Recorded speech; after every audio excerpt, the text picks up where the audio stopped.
Kuwait Kannur air India express വിമാനം കൊച്ചിയിലേക്ക് വഴിതിരിച്ചു വിട്ടു. മഴയും മഞ്ഞും കാരണം വിമാനത്തിന് കണ്ണൂരിൽ ഇറങ്ങാൻ കഴിഞ്ഞില്ല. സജോ ദേവസ്യ കണ്ണൂരിൽ നിന്ന് ചേരുന്നു. സജോ, എന്തൊക്കെയാണ് കൂടുതൽ വിവരങ്ങൾ?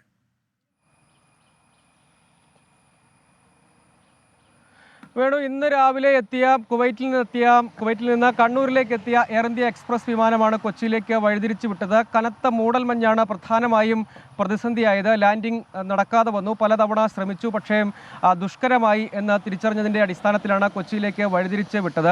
ജില്ലയെ സംബന്ധിച്ച് വ്യാപകമായി ഇന്ന് പുലർച്ചെ മുതൽ ഈ സമയം വരെ അതിശക്തമായ മഴ ജില്ലയുടെ വിവിധയിടങ്ങളിലായി ഇടവിട്ട് ലഭ്യമാകുന്നുണ്ട്. കനത്ത മഴയുണ്ട്, അതിൻ്റെ കൂടെയാണ് മൂടൽമഞ്ഞും. ഒപ്പം വ്യാപകമായ മഴക്കെടുതിയും മഴ ദുരിതങ്ങളും റിപ്പോർട്ട് ചെയ്യുന്നുണ്ട്. അതിനിടെയാണ് വിമാന യാത്രയ്ക്കും പ്രതിസന്ധിയാകും വിധത്തിൽ കാര്യങ്ങൾ എത്തിയത്. അതിന് പിന്നാലെയാണ് വിമാനം കൊച്ചി വിമാനത്താവളത്തിലേക്ക് വഴിതിരിച്ചു വിട്ടത്.